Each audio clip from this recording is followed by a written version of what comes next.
without fear before our enemies. We have sworn an oath to restore Biafra, or we die in the process. There will be no retreat and no surrender. If the option they give to us is to seek our restoration by violence, every living thing living in the zoo will be destroyed. All the animals will be destroyed. It's a promise and a pledge we're making to them. They must understand that we just don't...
Good evening, wonderful people, great Biafrans, wherever you are. This very day, the 11th day of May in the year of our Most High Elohim 2021, the time now exactly 2 minutes past 7 p.m. in the evening in the holy and blessed land of Biafra.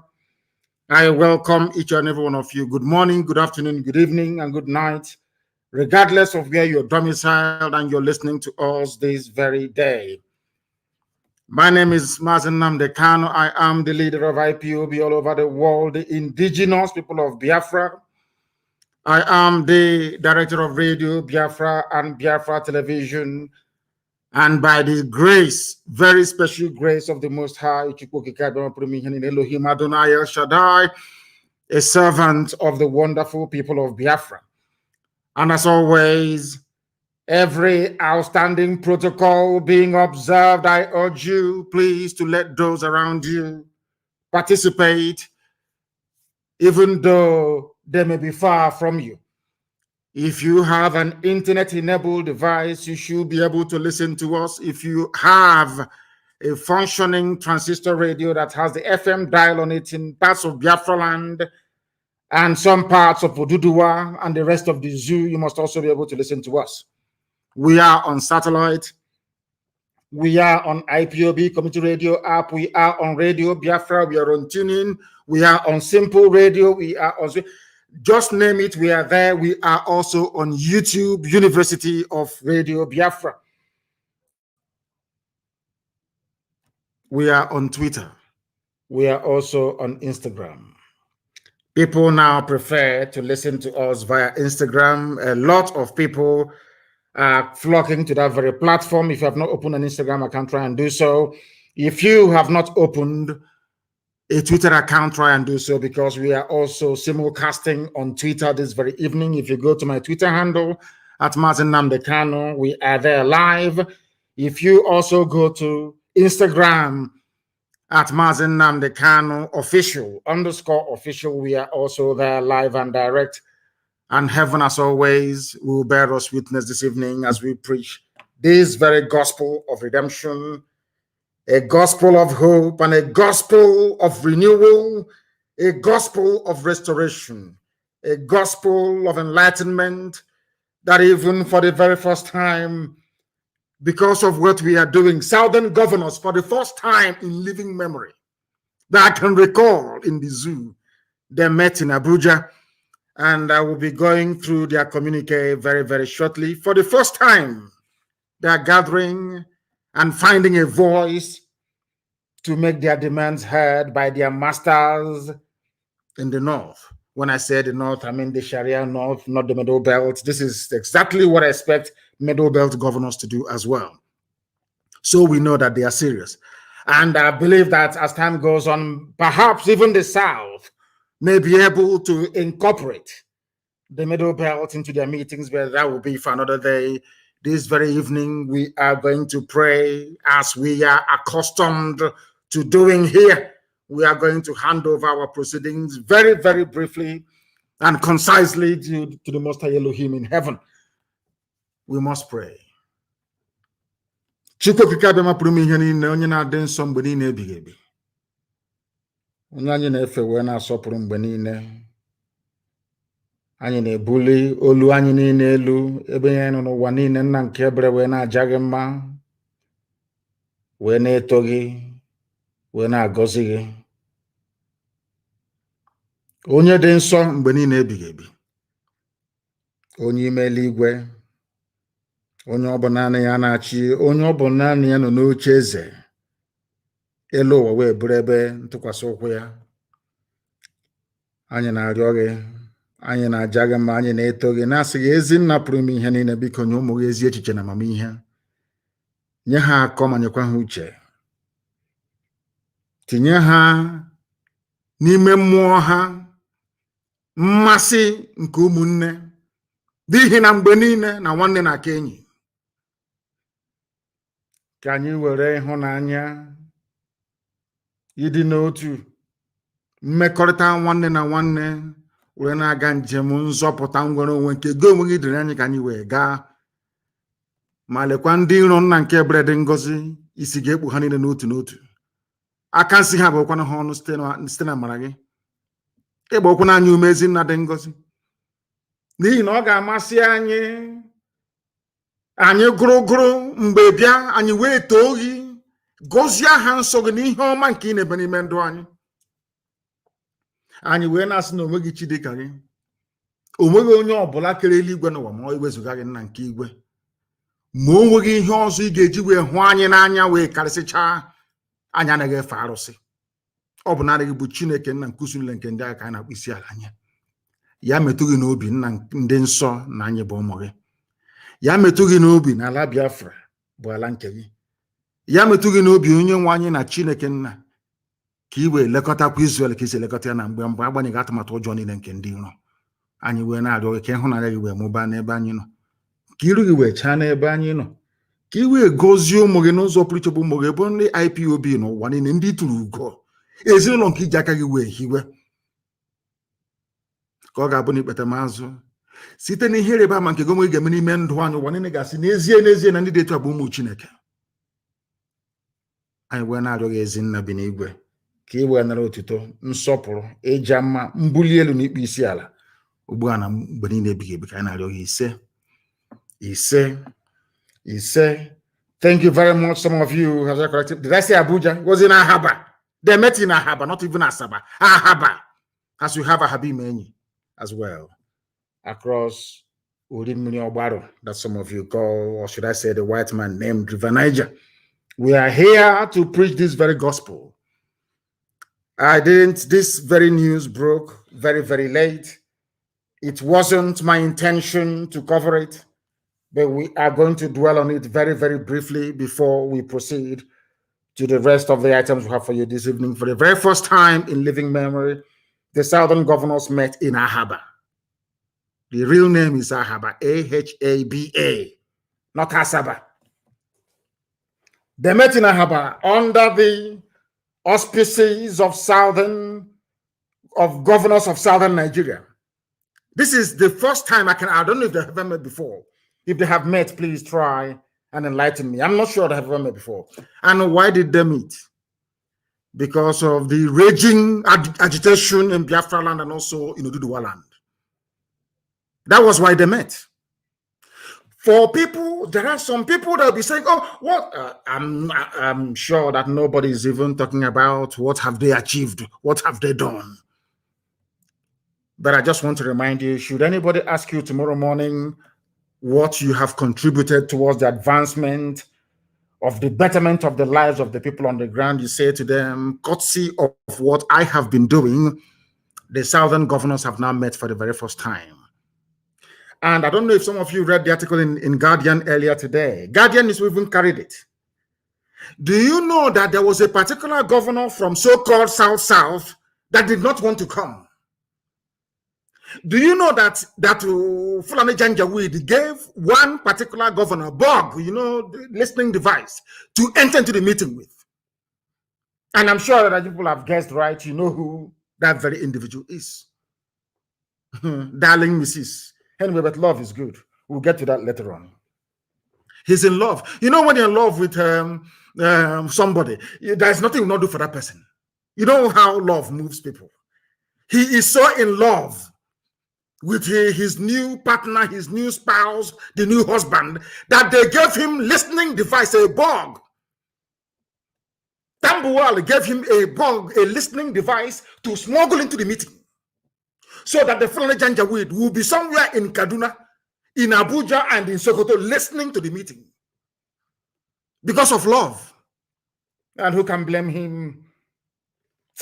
Hey, love and wanting. Love is very deep. Mrs. Tambuwal wanted to smuggle a listening device. Go, if you doubt me, go and read the article. It's in the Guardian newspaper today about this very meeting. They will tell you. But let me go. When people do something that is right, I commend them. If you do something that is wrong, we shred you, we condemn you, we bury you alive, if need be. Of course, with facts and figures. They met today, they deliberated amongst many issues that were tabled before them, or issues of concern that they felt they needed to address.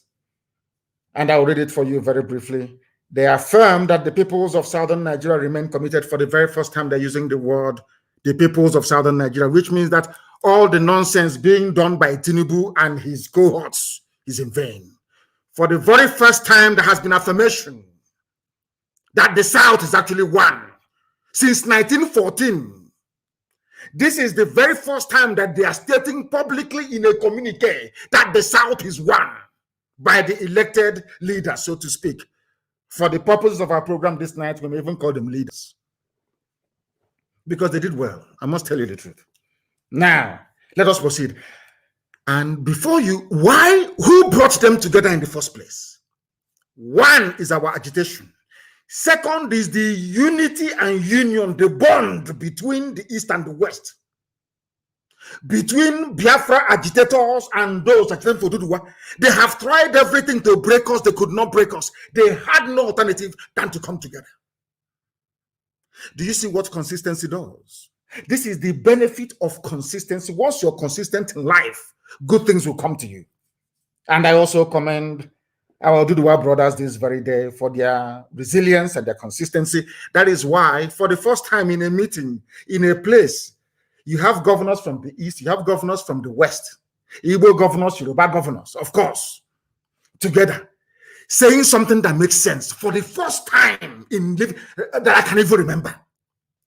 The North, the Janjaweed will meet in Arawa House. They will take decision affecting the whole of the zoo, affecting everybody, and they ram it down your throat. You have to accept it.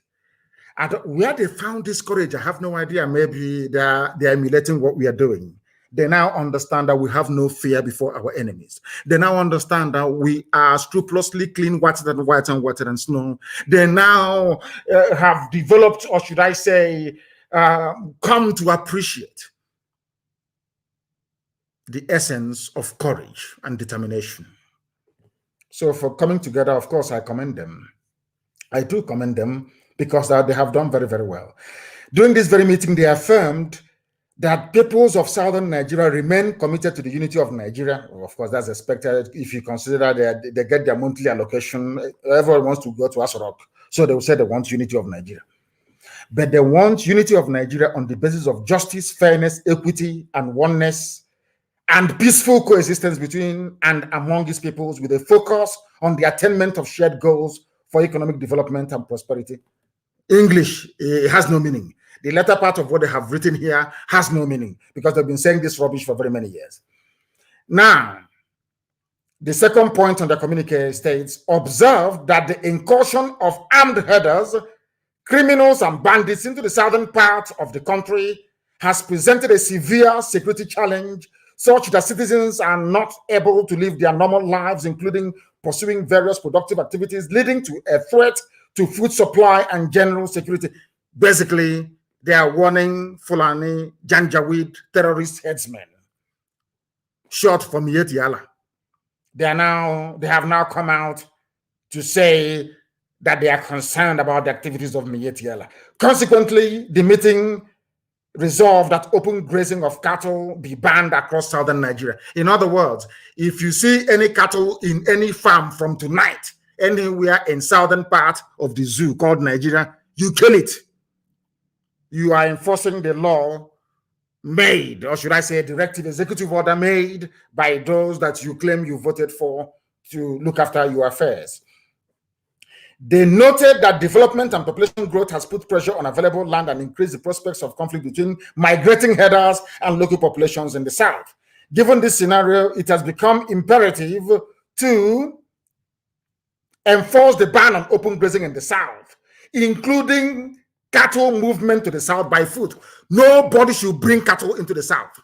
In other words, Ruga is dead. Cattle highway is dead. Cattle path and cattle routes, they are all dead. From what they deliberated and came to conclusion to this very day in Ahaba. They concluded that anywhere you see Miet Yala with their cattle on foot inside your farm or anywhere, of course, in the East, we call Eastern Security Network, and we treat them the way we have been treating them. Why are they saying this? Because we took the bulls by the horn. We don't mess about all this nonsense what they're doing, all that rubbish. I'm going to go to the rubbish. If we find you in the bush, you are bushmeat, you are gone. Both you and your cattle, you're finished. So now that gave them some lever to come out to say that we are now banning cattle movement. Number 4, we recommend that the federal government should support willing states to develop alternative and modern livestock management systems. And I wonder, why are you taking permission from the federal government? Was it not Osun State or whichever state in the West, in Yoruba land, imported 250 pregnant cows from the USA? That one didn't, once they told the cow, you are now in Nigeria, the cow broke away from the crate. I wanted to run back to the USA. A governor was able to do it without permission. But these ones, of course, they have to bow to their Fulani masters. They are taking permission from the Fulani, their Fulani Janjaweed, as if to say that cattle herding, or should I say animal husbandry, or dairy products is the exclusive preserve of Mietiala. That is why you're going to the government to go and look for excuse to start your own cattle ranch in your states, because you have agreed that nobody should enter into the cattle farming or rearing business unless you are a Fulani, unless you are Mietiala. Arrant nonsense. Pure bunkum. That is where I fault some of the things that they have said today. This one doesn't sit well with me. It doesn't sit. Why do you have to ask the state, the Abuja, to allow you to have cattle farms, or should I say, rare cattle, where you come from? You don't need permission from anybody. It is food for feeding of the people, so you don't need permission from anyone. Now, listen. They said they have agreed to progress we have agreed that the progress of the nation requires that urgent and bold steps be taken to restructure the Nigerian Federation, leading to the evolution of state police, review of revenue allocation formula in favor of sub-national governments, and creation of other institutions which legitimately advance our commitment to and practice of true federalism. Once again, they're begging for restructuring. That's what they're asking for, but along state lines, because they are governors, because they know that if they ask for restructuring along the lines of region, vis-a-vis the Constitution of 1960 and 1963, somehow most of them will be out of a job.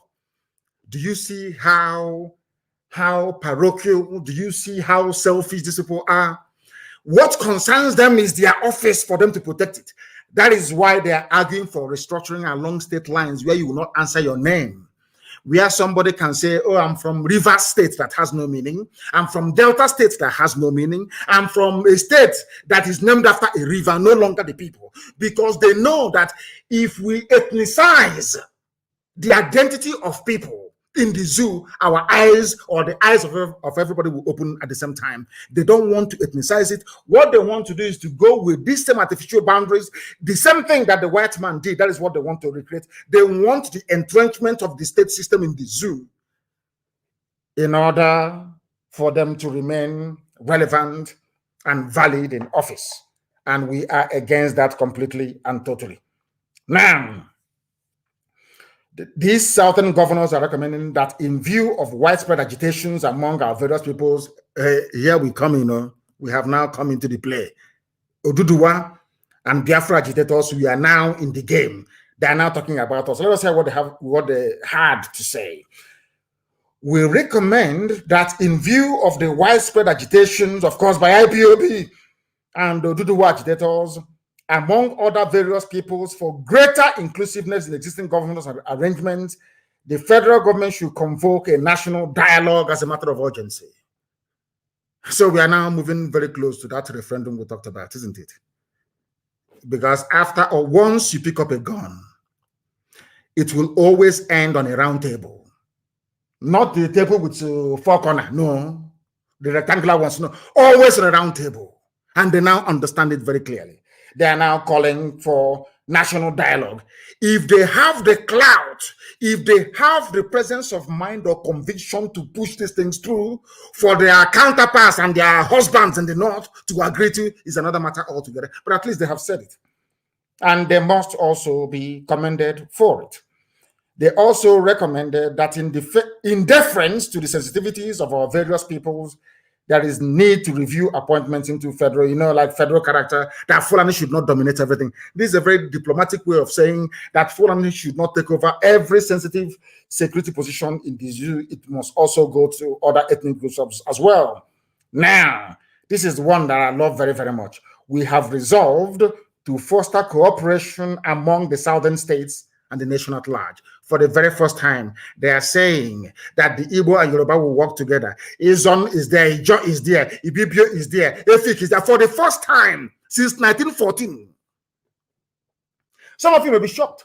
This is the only time since Lugard, that wretched Lugard, came into the zoo to turn us into wild beasts and animals. I'm telling you, this is the first time that southern protectorate you've been hearing about, this is the first time that their so-called leaders are meeting since 1914, over 100 years ago. over 100 years ago. This is the first time they're meeting. Imagine if they had been meeting all these years as their northern counterparts were doing. Do you know why they met in Ahaba? They met for the simple reason that the divide and rule tactics of the North is no longer working. They can no longer divide us. And where I should give credit, I won't hesitate to give credit. There's a group called Nsuko Mona, the ones that started this handshake across for us, because of course the boundary is not in Niger, it's in Igodomigodo.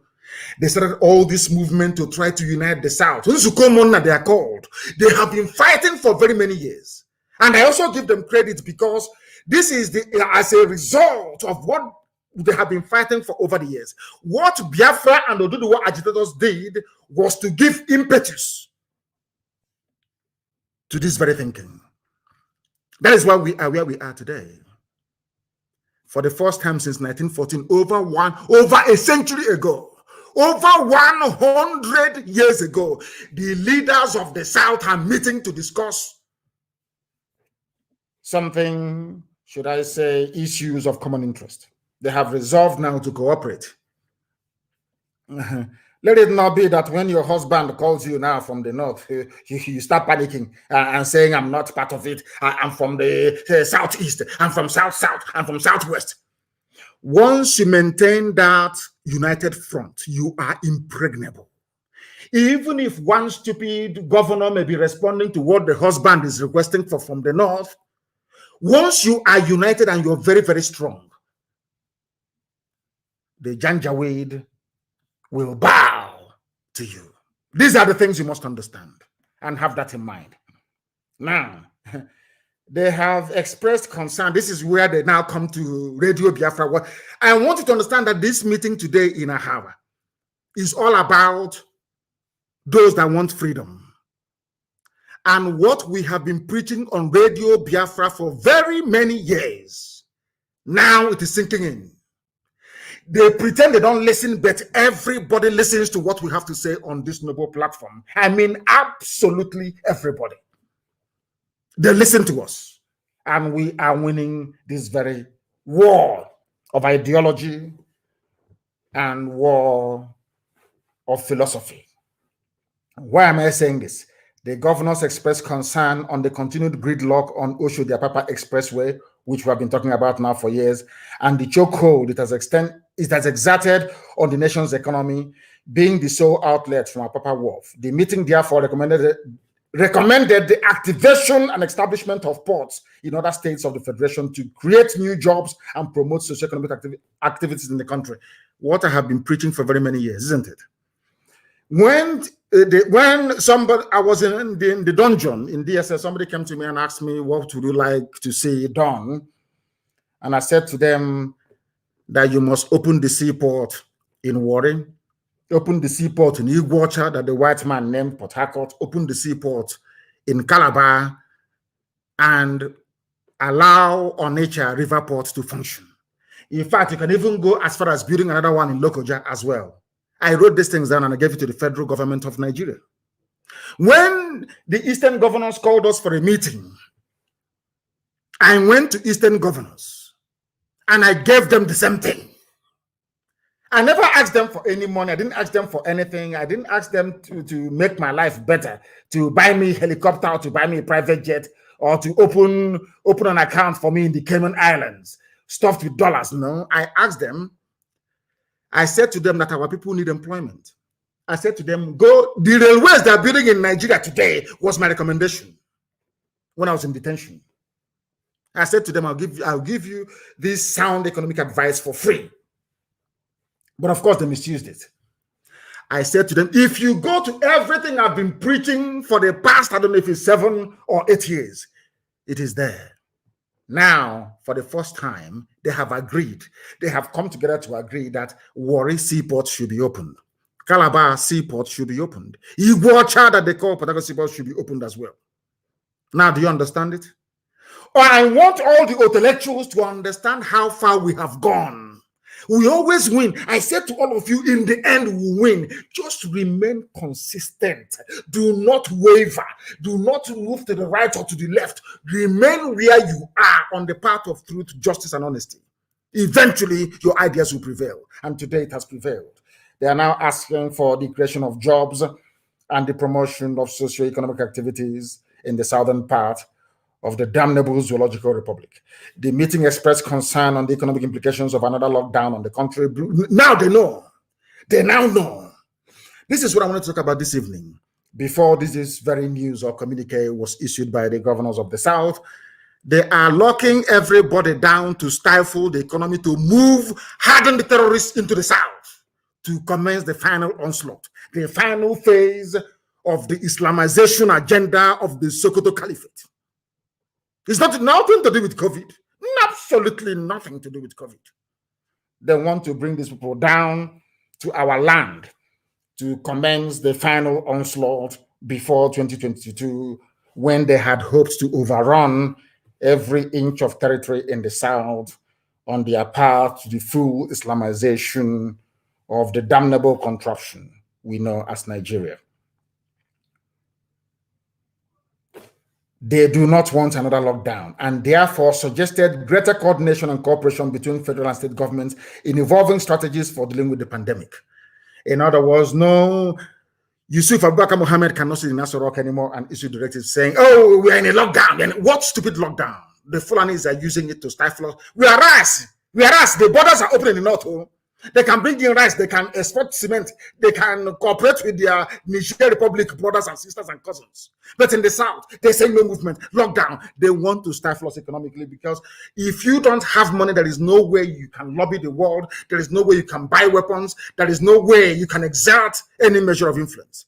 They want to be the ones handling the money alone. That is what they are planning to do. But I'm glad that the southern governors have come to their senses, or have realized that eventually, or at last, they must rise up to say something about this stupid, ridiculous lockdown that the Janjaweed Caliphate is proposing. Now, they express very grave concern on the security challenge currently plaguing the nation, and strongly urge that Yusuf come and address also southern governors. That thing I've been preaching. How can you have a country where the president doesn't talk to you? Is that possible? Because they know we are waiting with our Onyokomita. We are waiting for them. Once that idiot comes out to speak, we will dissect, we will analyze, and they understand it. They do not want to put themselves to shame. That is the reason why he's no longer talking. Even the recorded ones you used to get once every 8 weeks, you're no longer getting it. Now the southern governors are saying to Aso Rock, please talk to us, so we want to hear from you, because they themselves are now convinced that Buhari is dead. They now know also that there is somebody in Aso Rock. Now they're asking him to come out to speak live to the people, and we know he can never do it, because we are waiting. We have recruited new scientists. There is no trick they will bring, no artificial intelligence. There is no deep fake video they will bring out now that will not dissect from top to bottom. From top to bottom. Now they express their gratitude to their host, which is Ifeanyi Okowa. He has done very well, of course. He has done very, very well to host this very meeting. I'm not excusing his idiocy and stupidity, but of course, for hosting, for once they're finding their voice. Do you know what? Do you know why they're talking? Because they know that the Fulani can no longer divide them. No longer can they be divided. No more. Because even if you divide the governors, the men on the ground, the foot soldiers on the ground, they are united. The East and the West, we are now bound together. That is why, for the very first time in over 100 years, the South is reasserting its identity. Because the North will always come and say, we are the North. This is a minority of them from the Sharia region. They have emasculated the Middle Belt. They now say, we are the North. But when they come to us, they say, oh, this is East and this is West. They divided Nigeria into three to suit them. The North, the East, and the West. When they come as the North, they come as one block, one effective, dominant block. This one is playing his own corner, West, and this one East. Now, East and West have come together. Let the war begin. That was what they did, and I must commend them, those that attended. I must commend all of them that went there. But I'm sure that let me see if Mrs. was there. Mrs. Where are you? I'm looking at the names of those that signed. Oh, Mrs. came. She came as well. Because when he's with Tambuwal, he's a she. Then when he comes out to snort cocaine and be talking rubbish, is a he. So the he, she, or she, he was there as well. Now we must preach. That was what they deliberated upon today. And we must understand this. One of the things they discussed was the lockdown. The lockdown declared yesterday by the federal government of the Zoological Republic. That people, Mrs. was there. People, of course, Mrs. After that, now maybe tonight, she's briefing husband Tambuwal. You know what lovers do. Love is sweet. Oh. Have you seen their picture? How they are serenade. Hi. In fact, I said to my wife today that we need to try this type of pose and picture. It's so nice. We are going to do it very, very, very, very shortly. We are going to pose like that as well. Did you see Wike and Tambuwal? Hey, it's as if they just fell in love only last week. Such beautiful, beautiful picture. I liked it so much. I liked it so much that I had to comment on it. So beautiful. You can see, when people are in love, there is nothing sweeter than love. And now, that first 2 or 3 months, or maybe they're doing their own anniversary now. You can see how happy they are. And I wish them well, honestly. I wish she, he, and him well. They should live happily ever after. The lockdown declared yesterday by the damnable Zoological Republic is a ploy for terrorists to come into our land. Therefore, we are not going to obey this lockdown, and I'm asking all Biafrans, everybody in Biafran territories, do not obey this lockdown. Let him come out and announce it himself. Garba Shehu and the entire Fulani cabal cannot be sitting down and writing garbage all the time for us to be adhering to. BVN, NIN, and all this rubbish. Let that dummy inside that rock come out and address the people to say to people, this is the reason why we are doing this. On a live televised address to the people. Not all that recorded mumbo, that rubbish that they trot out from time to time. Something as monumental as restricting people's movement is being announced by the press secretary to the government. So it's an insult to all of you if you don't know, let me tell you. It's an insult to all of you that still believe in your Zoological Republic. Come out and address people. And I'm asking all Biafrans, do not obey this latest phase of lockdown.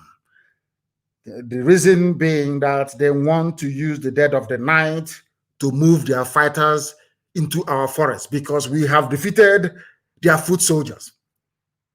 Mietiala, we have defeated them. They now want to use the cover of the night. You will see them only Fulani people with their police and army and escort for that matter, moving men and materials down to the south. We must resist this stupid lockdown. It is not going to hold in Biafra land. And I must also say, because they also announced today that now that they're rolling out a new security, whatever rubbish for their southeast and their south to meet is Biafra. I am warning every coordinator, do not sleep in your house starting from tonight. All coordinators and deputy coordinators, look for somewhere to go to. We are in the trenches right now. We are about to experience freedom fighting, what it's like. It is not comfortable. It is not rosy at all. Do not sleep at home. Do not sleep at home. Change your phone numbers. Even change the phone itself. Or else they'll be able.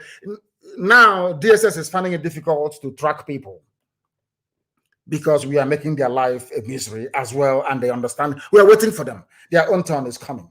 And when it comes, I am sure that all of you will approve of it.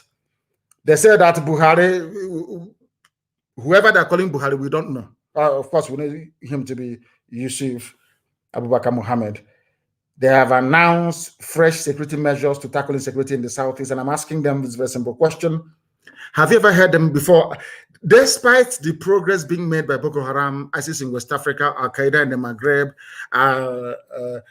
ISIS Ansuri, or whatever they call it, Miyet Yala, terrorist group, and all the rest of them. Have you ever heard them say we are rolling out new security measures for the Northwest or the Northeast or North Central, where the Fulanis are pillaging and killing every blessed day? The answer is no. But now Buhari approves fresh security measures to tackle insecurity in Southeast and South-South. In other words, I told you that they're going to come. You know, Fulani has this very stupid and senseless pride in them. I know that their pride won't allow them. They must come. And remember, I will keep reminding you of this every blessed day.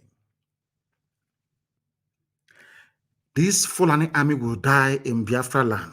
They want to move them in. Maybe to start there, they are doing now is abduction. We are in the season of abduction. Very soon they will try their shoot at sight to see if it will work. But I'm not sure it is going to work for them again, considering that all the entire southern governors have now come together to issue a communique stating it very, very clearly that the way they have been handling things in the past hasn't moved the situation forward. Now what they're trying to do is to try to bring in a new measure. And I want to warn Fulani Janjaweed in Asorok, any measure you bring to our land, we're equal to it. Anything you bring, we are going to face you. You understand that very clearly. Okay? So it doesn't matter what the AIG does, what the IG does, and all these idiots.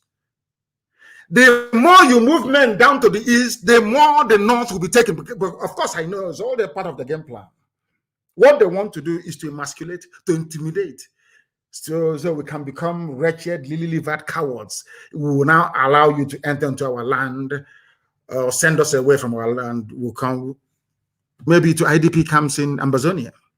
But it's not going to happen, and you understand that very well. And as I told you, you will take the bait, you will come. We will lure you into our land, and your army will die there.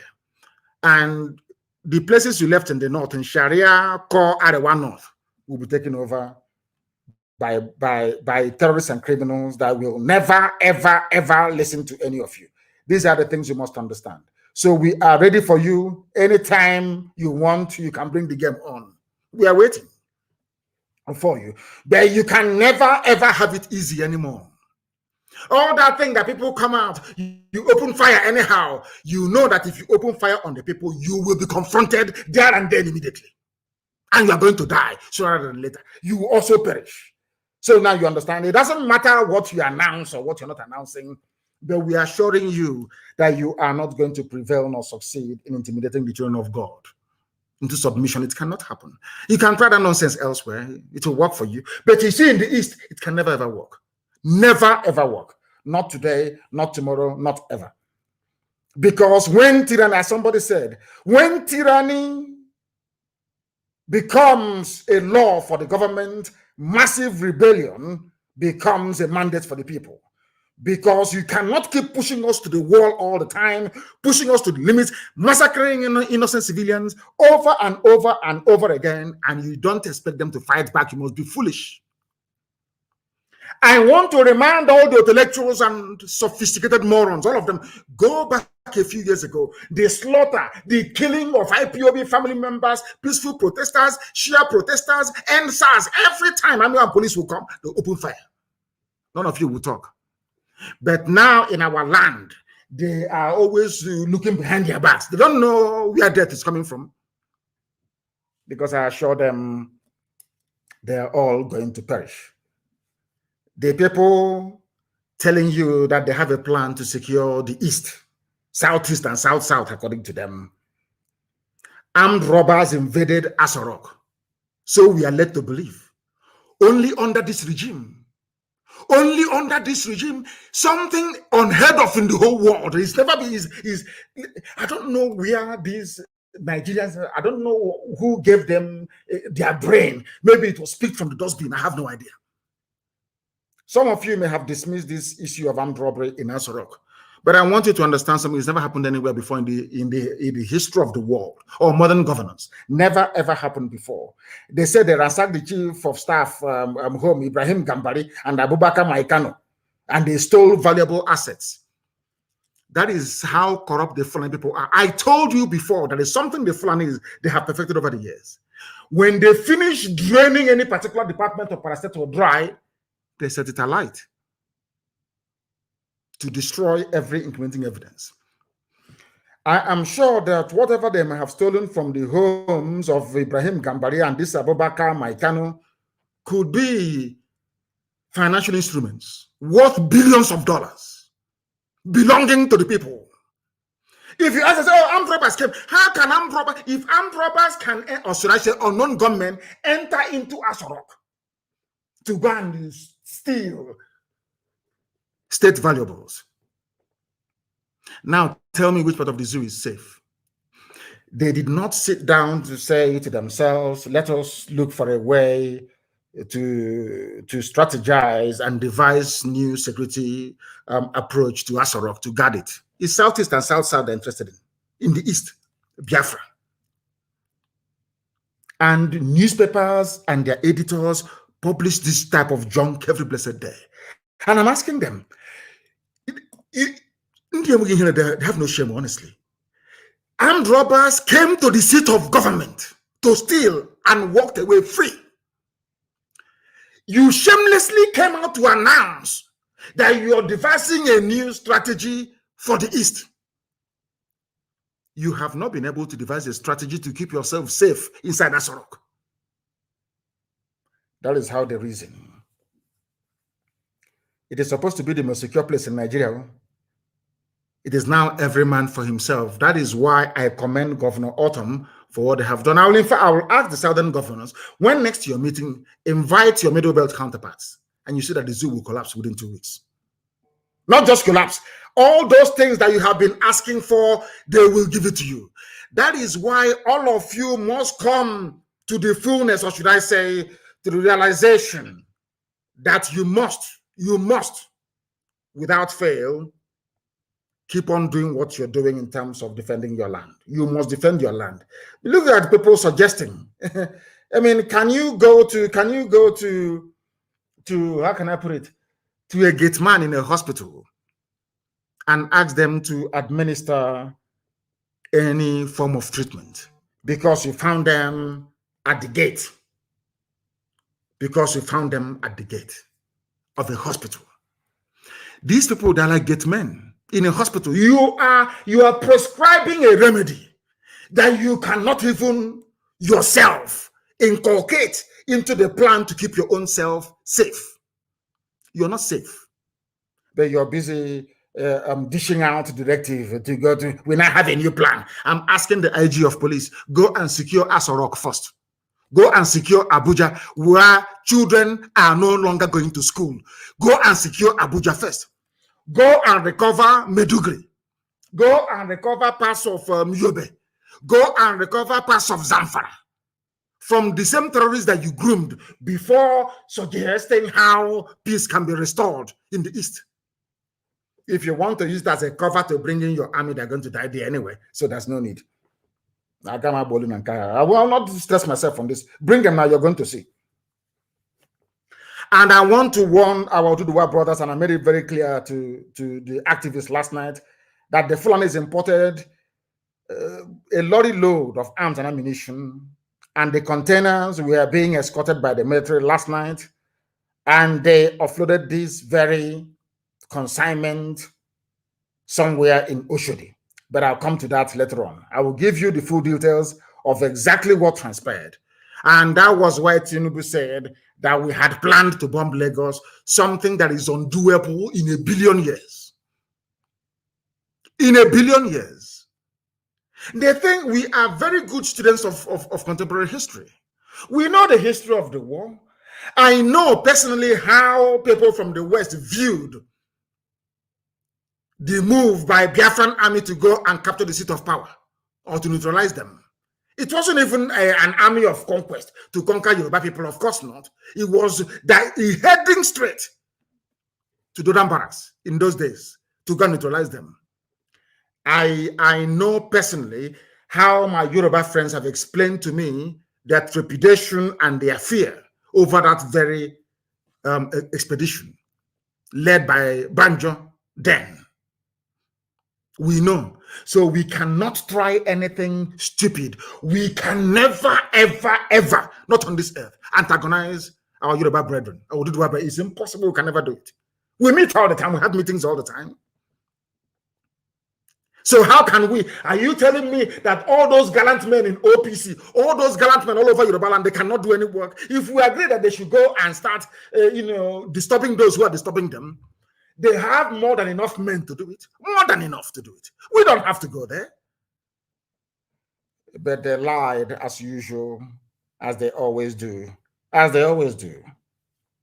As they always do. But in the north, what is happening? Some of you must be aware of what DSS is doing in and around Abuja. And do you also know that DSS, they also get a cut of the ransom? Are you aware of that? Do you know that the DSS or SSS, they should be properly referred to, do you know that they get a share from bandits? So Fulani people are not even happy owning all the oil wells, controlling the Ministry of Finance, controlling Asura, controlling almost everybody, controlling the defense budget. How many of you here are aware that the daughter of Abba Kyari is the one responsible for all Nigeria's investment abroad? It's called sovereign wealth.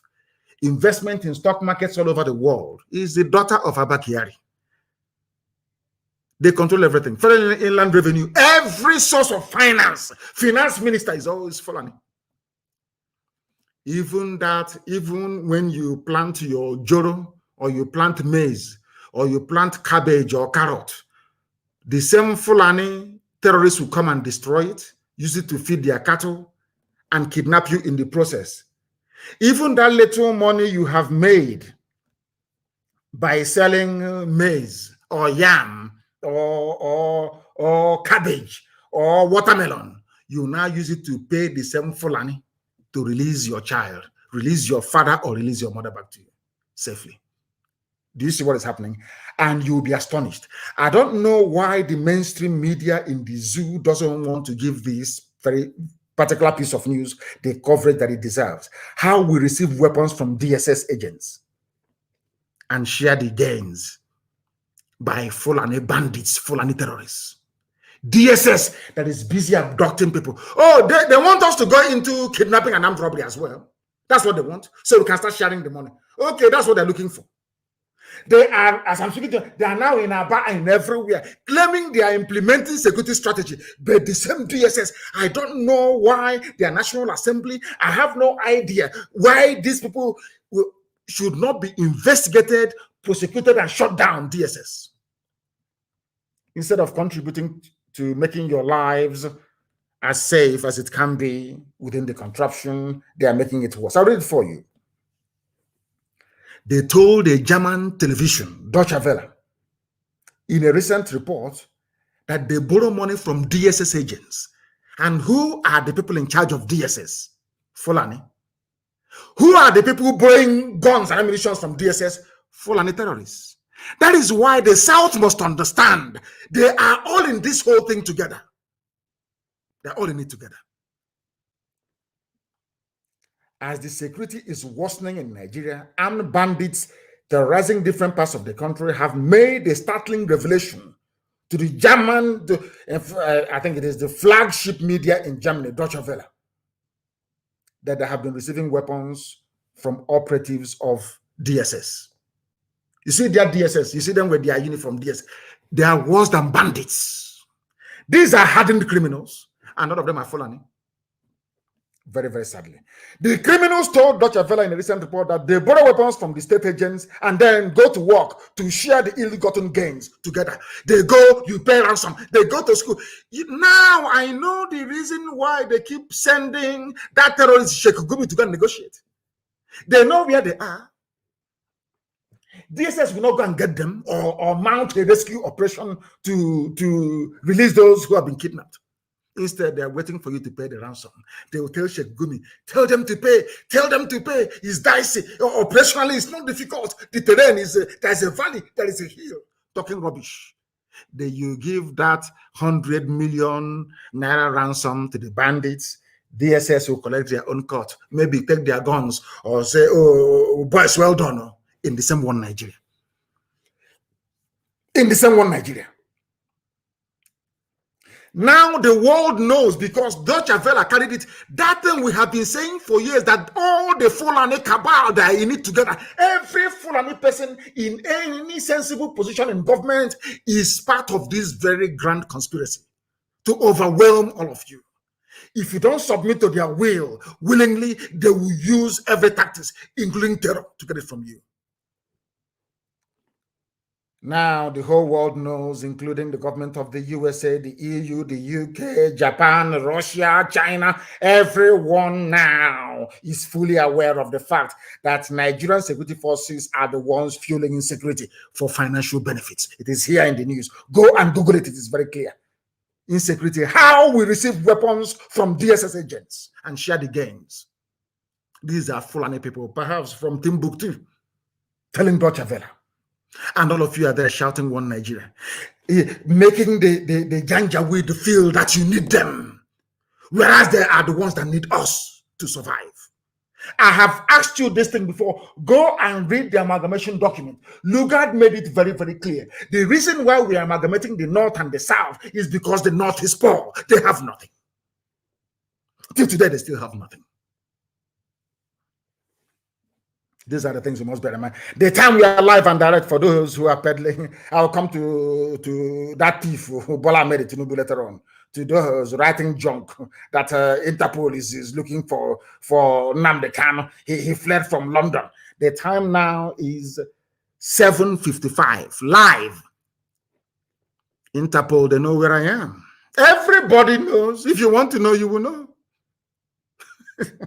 These people are stupid. Cheap gutter propaganda. That was how you managed to put the late dead Buhari in office, by writing junk and lying. You don't know we are IPOB. We are very, very formidable. You don't understand that? We are highly, highly formidable. You must understand it. You must understand it. I don't blame the Fulani Janjaweed. I blame those from the South. Let us believe that after this meeting today, that the Southern leaders, so to speak, or the governors in their various capacities, will now have the need to be meeting more regularly to articulate a common position and stand when it comes to the issue of governance within the damnable zoological republic. Because all of you planning to come and conduct security, whatever rubbish in the East, all of you against the agitation to break up Nigeria. I want to also remind all of you that there was a time when the Fulani Janjaweed Caliphate inspired the northern peasants to rebel and revolt against the Nigerian state. They threatened secession. During that very period, the British government did not send their armies to go and kill all of them. Instead, it was Dr. Azikiwe. I don't want to say his first name because I share the same first name with him and it irritates me. It was Dr. Azikiwe that appealed to the Fulani Janjaweed not to secede from Nigeria in 1953. So when you hear a Malam, when you hear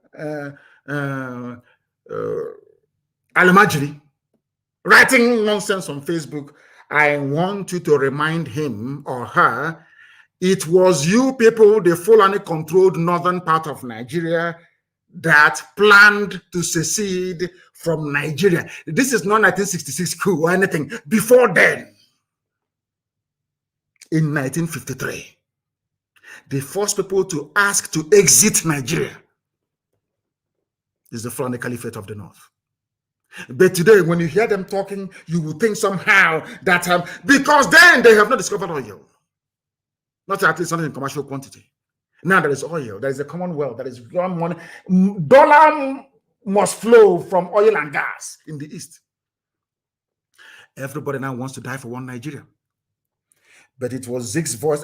I don't know if it's a very lengthy article. Maybe that's why some of you don't even read it. I think it was published by Guardian newspaper.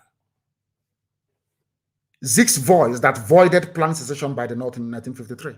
It was Dr. Azikiwe that appealed to the North to stay in Nigeria. They never went to war. Britain never deployed troops to say, oh, you want to break our empire, we're going to kill you. Now ask yourself, why is it that the Fulanis are not deploying soldiers to go and kill people who are agitating in the south? Why? When they themselves agitated to leave, nobody killed them.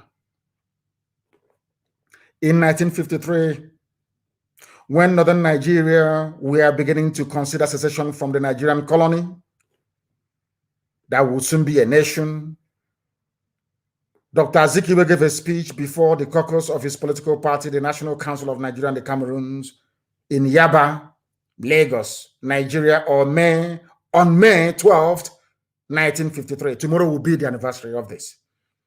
That speech, while not disallowing secession, suggested that there would be grave consequences if the northern region became independent from the nation that was soon to emerge. Zik did not threaten anybody. The British people who were in control of the zoo that they themselves created did not send any army to go and quell the secession. That is the reason why they banned history in your schools. That is why some of you do not know history. The first people to attempt secession from Nigeria were the Fulani of Janjaweed in 1953. Who stopped them from seceding? An Igbo man. Very, very sad indeed. You know, somehow it's either that God wants to destroy us or we want to bring calamity upon ourselves all the time. Can you imagine what the lives of ordinary people would have been like had Zik not intervened to persuade the northern Fulani Caliphate to remain within one Nigeria? There is something you need to understand very, very clearly. Nnamdi Azikiwe said the North will suffer because the North had nothing. Absolutely nothing. Their so-called granite pyramid were not... It's not a pyramid at all. They built plank scaffolding and piled 2 bags of granite on top of each other to give you the impression that they have granite when they had nothing. Absolutely nothing. Go and check it and do your own research. Zik was begging them because Zik himself grew up in the North. Zik said, I was born and I grew up in Zungeru. Please don't go away. If you go away, you have nothing. You're going to suffer. You're going to be impoverished. And they listened and they remained in one Nigeria. And now the tables have turned. And what are they doing to those who are agitating to leave? The zoo that the Britain created. They are killing them. They are maiming them. They are shooting them aside. Whereas it is these same northerners that first floated the idea of secession. I hope it is becoming very, very clear for everybody. What they have given to us are headsmen, terrorists, rapists, murderers, kidnappers across the entire length and breadth of the zoo called Nigeria. They do not care. And we caused it. It was the fault of an Igbo man. Now I understand why sometimes I will speak or write very angrily about Dr. Azikiwe. Now I understand the reason why. It wasn't his fault after all. Today we are agitating to be free. Today we are fighting to be free in the East and in the West. And what have they done? The APC-led government of Lagos State, in conjunction with the Lagos State Commissioner of Police, having concluded plans to attack some parts of Yoruba land and blame it on IPOB, just to create a discord between the Yoruba nation and the Biafran nation, and to destroy the cordial relationship that these two agitating nations have maintained very lately. They want to destroy it. Tinubu knows that he's not going anywhere. So he has now unleashed his machinery. Everything in his arsenal has now come out to try to fight us, to try to fight me, and to try to fight the children of God. But it's going to fail. I want the world to know tonight that Tinubu will later pay hoodlums, because that's how they behave in Lagos, to attack some parts of that very city so they can later accuse IPOB of masterminding the attacks. This is what some unscrupulous politicians, very desperate criminals are doing in Nigeria today. I want to ask Tinubu, who is a thief and a criminal, why did you not come to the pages of newspapers and television screen to announce the numerous sackings of Yoruba villages by Fulani Janjaweed, bandits and terrorists? Because there are Yoruba people right now in Benin Republic. Why was there no hoo-ha about Yoruba villages being sacked by Fulani Janjaweed? Why? That tells you all you need to know about these people and their intentions. Yoruba people, I want to ask Tinubu, are Yoruba people not refugees in Benin Republic? Who put them in refugee camps in Benin Republic?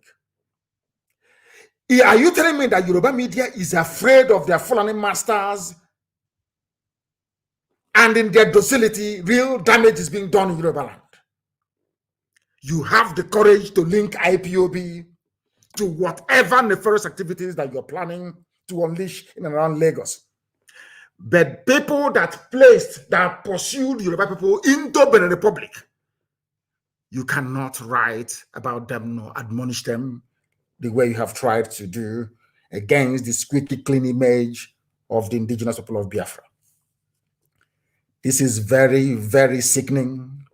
It is a very desperate and psychopathic attempt by this very thief, this very gluttonous and insatiable criminal that will do anything to appease his Fulani overlords. The same man that introduced ethnicity and tribe into the NSAS protest, along with the same corrupt and satanic Yoruba media. They thought they were going to succeed. They tried it yesterday and it failed. Only one tweet, I tweeted, only one. The whole thing collapsed. And of course, when they were pursuing Yoruba Oduduwa activists and agitators to ask them, what do you have to say? IPOB is going to bomb Lagos. What do you have to say? They said it's a lie. Go and ask their journalists. All the people they call, all the heavyweights, frontliners in Yoruba land, they called all of them yesterday to condemn IPOB. They said, no, IPOB cannot do such. Nobody, in fact, from the South can do such a thing. It's impossible. They were disappointed. One tweet would destroy all their lies. That was why they came up with another one today. You know, they think if they keep writing all this junk, somehow they'll demoralize us. We'll say, oh, things are no longer going the way that we want it to go. When that one failed yesterday, they come up with the nonsense today. Nnamdi Kanu ran away from London. He's wanted by Interpol. I have been telling you I want to go to court, international court, where the whole world, in fact, by the time we finish with that very legal process, if they see a Nigerian anywhere, they will spit in their useless faces. I'm telling the truth. If you don't know, let me make you understand. The same man who brought ethnicity into NSAS, they think, I told you, I warned all of you before. You know, that is why when people call themselves, I'm a prophet, and now they say, I say you're a fool. I told you they will try ethnicity. They will try the use of force. It won't work. They will try ethnicity. It's not going to work. They are going to try religion. Those three things are in play in the zoo at all times. Those are the dynamics that determines where the wind blows in terms of political patronage and reward in the zoo called Nigeria. It was Igboho that said he was going to flush out Fulani killers from the bushes of Yoruba land. And barely 12 hours afterwards, IPOB is now planning an attack on Lagos. I am aware of the hatred directed towards Biafrans, I'm sure of that. But the mistakes of the past I will not repeat. The mistakes of Nzogo, that is why I'm against anybody toppling this Fulani Janjaweed government by force. I am an opponent of coup. I hate coups. I can't stand them. Allow the people to revolt. The people should revolt. If there is any conscience in the zoo called Nigeria, June 12th, come June 12th, everybody must rise up. I want every ethnic group in Nigeria to deal with their own issues. That is why we cannot interfere in the issues raging in Yoruba land.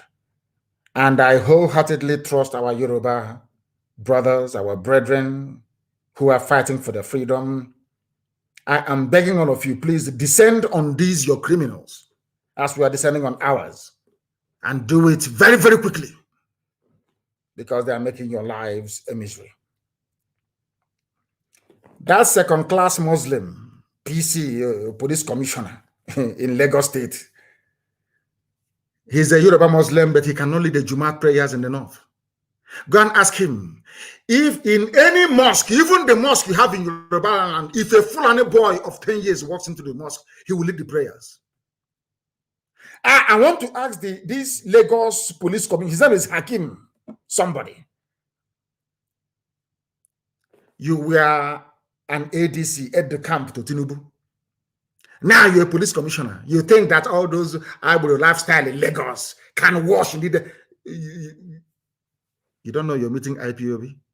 Nobody warned you, nobody told you. Do you think we're a pushover?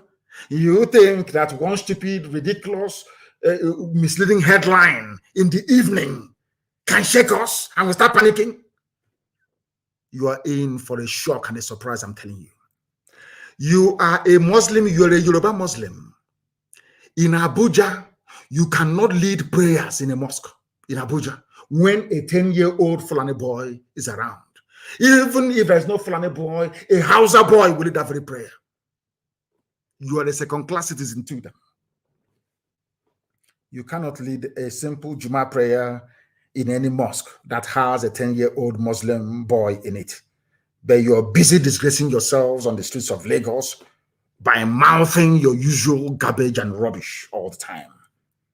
But this time around, they failed spectacularly to divide us. They wanted to drive away between Oduduwa and Biafra. But the era of divide and rule is gone because Yoruba youths have understood that their politicians are evil, that their tactics is to keep them in bondage, talking about one Nigeria, amassing wealth and fortune for yourselves, while the rest of the population are busy dying in vain. For whoever is against our freedom is against God Almighty in heaven. And I believe that nobody can challenge you. So Biafra is coming. It doesn't matter what you do, it is coming. As I said before, you know, to pick up a gun to defend your right to exist as a human being, to pick up a gun to defend your right to exist as a human being is like losing your virginity. You don't get it back anymore. So we are going to keep defending our land until they give us referendum. That is not that way. That is not that way. If they kill us, we kill them. I say it live on air so that the whole world can hear me. So you mean I will stay in my house? You will come, you will kill me, you will go. That's rubbish. Every army formation in the East now understand. Once you kill somebody, some of you are going to die. It's as simple as that. That thing you want, we give it to you. Have you been hearing them shooting and killing people? Or Fulani headsmen all over the place? There was a news I saw earlier today, Fulani headsmen somewhere in Anambra, and I said, show me the pictures and the videos. These are people trying to discredit the work, the excellent work that ESN is doing. Show me the video of the Fulani movement. And by this time, I will ask you, go back there and see if you find them. Men are doing a lot of work, and we must support them. Anybody coming to our land thinking you are going to kill people, then you are grossly mistaken. And this is very foolish. Let me tell you that they are all in it together. I don't want to say anything about Yoruba Muslims because I know that they are more urbane, more sophisticated, more enlightened, and more progressive in their outlook and their thinking. But there's something that I want our people to pay very close attention to this very moment, please. Very, very important. Do you remember that very fire that broke out in Oshodi? I think that was last week on Thursday night, destroying goods worth millions of naira. Lasema went there, Lagos State Emergency Management Agency, full of people who went to school. They attributed the fire incident to explosives and accelerants used by unknown individuals. Fulani in Lagos, housed by Tinubu, went and bombed Oshodi Market. This was last week. They never ever blamed IPOB last week. Go and Google it. Lagos market fire caused by explosives. Understand this very clearly. Because the Fulanis have penetrated Yoruba land. They are everywhere. They are now willing and ready to unleash mayhem. They went to Oshodi Market, where Yoruba people are doing business, where Igbo people are doing business. They planted explosives. And the experts whose job it is to identify the cause of any fire, they went there, they investigated, they said the fire was caused by explosives and accelerants. The thing that will make the fire to spread very, very quickly. At least 90 shops and offices were destroyed, razed to the ground. The outbreak occurred at Cairo Market in Oshodi, Lagos, on Thursday night of last week, destroying goods worth millions of naira. Now listen, the Lagos State Emergency Management Agency, LASEMA, attributed the fire incident to some form of explosives and accelerants used by unknown individuals. When Premium Times, a Fulani newspaper, mind you, visited the scene on Friday morning, scores of traders gathered at the entrance of the market, counting their losses and lamenting the disaster. This is the work of Mietiala Fulani terrorists inside Lagos. It happened last week. Nobody blamed the Fulani. Nobody remembered IPOB then. It is because now we are hitting Tinubu very, very hard because of the expose I did on the criminal. That is why all of a sudden they are now planning to bomb, whereas bombs have been going off in Lagos before now. Even last week, Thursday, a bomb went off. Now, let me tell you what they did to tell that Tinubu does not mean well for Yoruba people.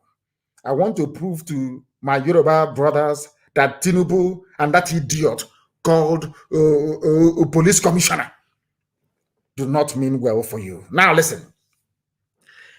The experts went to Oshodi Market and discovered that Fulanis had used a bomb to destroy businesses and livelihoods.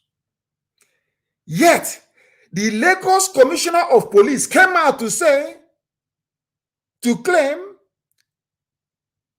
that the Oshodi bombing was not as a result of explosives being used. This is happening only last week. Understand this very clearly. The experts went there and said, Lasema went there to say explosives were used. This same police commissioner now accusing IPOB of wanting to bomb Lagos said, oh, no. The explosives weren't used. Lagos State Police Commissioner of Police, Mr. Hakim Odumoshu. I'm reading the news for you. All this I'm telling you there in the news. Go and Google it. Lagos State Commissioner of Police, Mr. Hakim Odumoshu, has dismissed rumors of fire incident at Cairo Market in Oshodi as being caused by explosives. Odumoshu, who conducted an on-the-spot assessment, he just went there and said he did not go with any form of equipment or detection apparatus to determine if the explosion was caused by a bomb or not. He just visited with his men and said it's not a bomb because they are part and parcel of it. Tinubu and this his boy, Odumosu, they are part of the gang bringing terror into Yoruba land and looking for who to pin it on. Experts, remember I read before, experts went there and said the explosions were caused by explosives and accelerants. Police commissioner without any training in detection of explosive devices went there and on the spot, he just came out of his healer's van or truck and said, no, I'm here to debunk the news. It's not explosives, that explosives weren't used. Do you understand? A police commissioner, only barely 4 days afterwards, miraculously, IPOB is planning to bomb Lagos. But who bombed Oshodi Market last week? The idiot cannot tell us. Or what caused the fire then? He cannot tell us. Because himself and his master Tinubu wants to drive a wedge between what Tinubu is counting on is that the votes from the West and the votes from the North, because they will say he's a Muslim. will now propel him to Asorok, because they have decided that no Christian is ever going to preside over the affairs of the zoo. In fact, it is in the hadith. Some of you don't read Quran, but I read it very well. And the commentary, which is hadith, the lives and the lives and words of the prophet. It's called hadith. Go and read it very clearly. It's there. No non-Muslim should preside over a Muslim state. So what they want to do is, after 8 years of Janjaweedism, they give it to a Yoruba Muslim for 8 years. After that, it goes back to the north for another 8 years, to another Muslim. Then it comes to the middle belt for another 8 years. Do you see the game they're trying to play? Do you understand it very clearly? This man is part and parcel of those bringing terror into Yoruba land. Odumosu, who conducted an on-the-spot assessment of the damages at the market on Friday, May the 7th. An explosion happened on Thursday. They went, inspected it.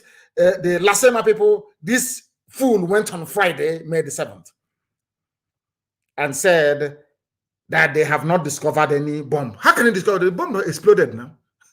He's an learned officer of the law. He went there after the explosive device must have gone off to say, I did not find any, because it has exploded already. You cannot find it. He said, I could not find any bomb. How can you find any bomb when the bomb has already been detonated? I can't understand these people and how they reason. And luckily, you see how God works. Luckily for us, nobody pinned this very dastardly act on IPOB. Imagine if they had said IPOB did it last week. Can you imagine? Can you just imagine? These are the things that people must understand and come to terms with. These are the people that you are calling your security agents. He's like a DSS. He's like DSS. Very, very sad indeed. Very, very sad indeed. Very, very sad indeed. That is how the zoo works for you. Imagine if they had pinned it on IPOB last week. Imagine what would have happened. Imagine what would have happened. By now, there would be destruction of goods and services. Some people who are not aware of their plans will begin to think that somehow IPOB is behind it. Do you see how God works for his children? Explosion happened. Experts came and said a bomb was used. He came and said no bomb was used. After 4 days, he's now accusing IPOB of planning to launch a wave of attacks and bombings of people's properties in Lagos. How can we do this? Such cowardly act is impossible. We cannot do it. That's the zoo for you. He is a Tinubu's boy. Tinubu thinks that he can damage our reputation, stop what we are trying to accomplish by setting our people free and walk cozily, or should I say, majestically into Asorok as a president of the zoo. I am very, very happy that, their stupid and idiotic utterances are now cementing the bond between the Yoruba people and the people of Biafra. We now know who our common enemies are. They are part of those that call themselves the elite in the south. And of course, they are Fulani henchmen, the Janjaweed in Abuja and elsewhere in the Sharia core Arewa North. Their divide and rule tactics will not work again. This is 2021 and not 1967. Elohim have determined that we're going our separate ways, and that's what we're going to do. Maybe sometime in the future, our people may come together to be in one country. But not for now. We must go our separate ways. And that's what we want them to understand. We want them to understand this. And I'm sure that it is now beginning to sink in. It is now beginning to sink in. This very man, very, very sad indeed. Very, very sad indeed. What Tinubu is doing is highly regrettable and extremely sad. Highly regrettable and sad. I'm happy today that my Yoruba brethren know who the common enemy is. People in Yoruba land are wiser today. The idea of using ethnic sentiment to bring hatred is gone. I cannot recall any Igbo person or group in history having killed a Yoruba person for whatever reason, but the Fulani Janjaweed, with their brainwashed Hausa peasants, are the ones killing people. But these days, the Hausa people are clean, to be honest with you. I exonerate them. Nobody wants to address the issues on the ground. Who bombed the market last week? They want to apportion blame. They are planning to attack Yoruba assets in Lagos and say it is IPOB members that did it, just to bring their divide and rule tactics into our agitation for freedom, thereby dividing us. But they cannot divide us. I am telling Bola Ahmed Tinubu, you're a thief and a criminal. I will do a program for you. Not yet. Not all those documentary Booty Lion or Booty Long. I'm gonna your life on air. I will destroy you completely. I'm waiting for you. I will destroy you. All those media houses you're paying, one idiot called The Wheel. I don't know who is The Wheel, all those nonsense. I'm going to catch all of you. I will destroy all of you one after the other. I will decimate you. By the time I finish with you, Tinubu, you can no longer come outside. Ask the Sarakin Fulani of Imo State. Hope Uzodinma, can he come outside? He cannot come outside anymore. He can never be forgiven in this life. Never ever be forgiven. I will deal with you, Bola Ahmed Tinubu, and this idiotic police commissioner, Hakim, whatever your name is. In your next life, you'll be afraid of IPOB. You don't know who we are. You want to go back to your old, dark, evil, wicked ways. We are not going to have it. Lagos is not Biafra land. Lagos belongs to Duduwa land. IPOB cannot attack Lagos. We are not a terrorist group, for information. Lying against IPOB is in vain. That was how you lied during NSAS, because you want your money to be flowing. I felt very, very sad and sorry for those that bought into your ethnic jingoism and all that rubbish. You want to try, because it worked during NSAS. You think it's going to work again. People are now wiser. People are now wiser. And I remember that Alhaji Mrs. Medina Oladimeji wrote very movingly about some of your sophisticated morons in the West. It's not my job. It's for you people to deal with them at the appropriate time. But anybody who rears his ugly head or her ugly head to try to disparage what we are doing, you get it from me. Tinubu, you're finished. You can never smell us rock. You are gone. I will do program for you every two days. Any day you come out to announce that you're going to play, I will decimate you.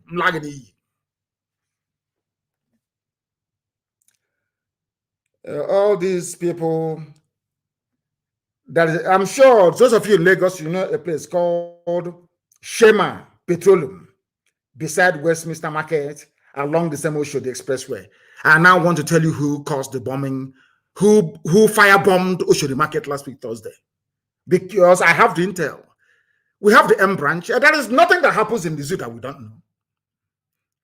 As I told those of them, somebody to tell that useless Uzodinma, the Sarakin Fulani, Supreme Court Administrator of Imo State. I know where you slept. In Imbi, say it's not an official duty, so I allowed you to sleep there and go free. I know where you're sleeping in Ebonyi State. I know where you. I just want to mention only two places. I know where you slept in Imbi, say 3 days ago. I know where you slept in Ebonyi State 2 days ago.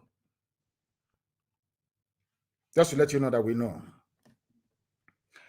There is a place called Shema Depot. This depot is formerly called Aquitaine Depot. It is now owned by Shema Petroleum. Shema is S-H-E-M-A. Please, people must listen very attentively, please. It is beside Westminster Market along Oshodi Expressway. Last night, 2 nights ago to be precise, the Fulanis offloaded containers full of arms and ammunition. These containers were escorted by the military and offloaded 2 nights ago And those containers were still there after this very morning. They did not move it to Ojo cantonment or to Ikeja cantonment. Ammunitions dumped at this Shema Petroleum beside Westminster Market along Oshodi Expressway. These are the same people that destroyed that market in Oshodi. Now, do you understand it? I am giving the police commissioner because he's a fool. He doesn't even know what's happening in Lagos, but I know what's happening in Lagos. Are there no containers offloaded at Shema Petroleum escorted by the military 2 nights ago? Yes or no? You are the police commissioner. You don't even know what's happening. Now let me tell you and the whole world what is happening in Lagos, where the Fulanis offloaded arms with which to cause mayhem with the support of Tinubu to tag IPOB. The same thing they did during the war. They will put on Biafra uniforms. They will go and be raping women in Eket. They go to Oron. They kill villagers. They say, oh, it's Biafra soldiers. They came here and they killed us, which is a lie. Subterfuge. That's what you want to try. So, Tinubu, you are prepared to kill and destroy Yoruba businesses and lives only for you to drive a wedge between Biafra and Oduduwa agitators to pave the way for you to go to Asorok.